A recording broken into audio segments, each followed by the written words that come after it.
Hi everybody, welcome to this tournament reveal video for the All-Star Tournament here on the BK Golf Clash YouTube channel. As always, hope you're doing well, enjoying your Golf Clash gameplay. Please give me a thumb up on the video. Make sure you subscribe as well and switch the bell button on. You'll get notified when we upload new content or go live here on the channel.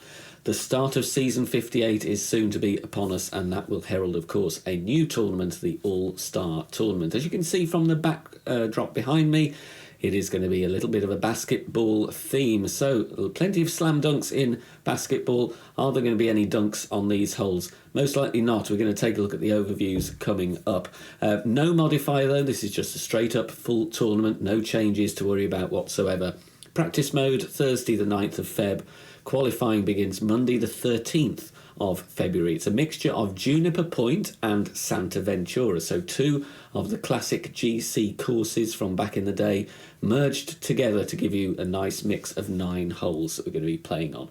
Keep your eye out on the channel homepage for content for Pro and Expert Division in the All-Star Tournament. For now though, let's take a look at the holes that we're going to be used and also the order in which we're going to be playing them for the All-Star Tournament.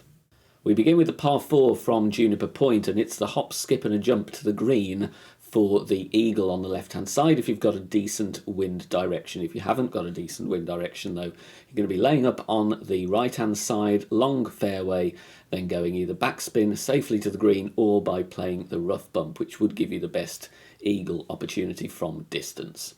Hole 2 takes us over to Santa Ventura, and that is the very strange par 3, almost a pentagonal green. You can play off the left side of the bunker, you can play off the right side of the bunker. You can bounce over the bunker as well, but the green is a little bit awkward on this one, so a few routes to choose from. You're going to want to pick your route depending on the wind. And hole number 3, par 5, back to Juniper Point. You've got to have nice accuracy. If we haven't got any tailwind on this one, in which of course we could blast, you've then got to position yourself very nicely to get clear shots. There are trees in the way on the right hand side on the drive. There are further trees in the way on the left hand side for your approach. I like this hole though, very fun to play in multiple wind directions. A very easy middle trio of holes here. Hole 4 is going to be a must eagle pretty much all the time, especially if you're in those top tier brackets. Drive over the ravine to the green, get yourself a wedge or a putt. Unless, of course, you've got a ridiculous amount of headwind, then you're going to have to lay up and go from distance. Hole 5 is the long par 5 from Santa Ventura, and it's the one with that nice little funnel down to the pin there from just before the green. So you're going to have plenty of albatross opportunities there. And then hole 6 is, of course, that bowl par 3 from Juniper Point. Get your backspin on, find that little slope and that funnel from the top right of the green. That will be, in most brackets, one that you will have to get a hole in one. A birdie there in the tough brackets is not going to be considered good at all. That one, you've got to get your hole in one.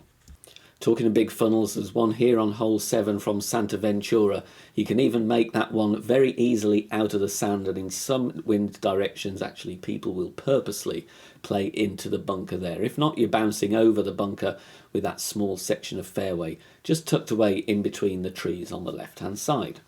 Hole 8, trickier par 3 and not one we've had in tournaments very often at all.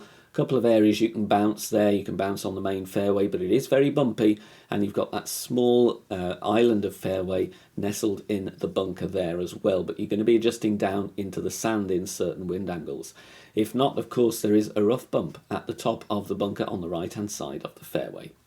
We finish with a par 5 from Santa Ventura. There are blast options in tailwind if you've got enough topspin to get out from the rough onto the fairway before the green, but very difficult to get an albatross here. Most of the times you're going to be laying up with the quarterback or the rock and then just getting yourself safely to green. Make sure you avoid those trees, though it can be quite a dangerous approach to finish. Thank you for watching this video on the All-Star Tournament. Hope you found it useful and you're going to be looking forward to playing this one. Get yourself some nice clan points.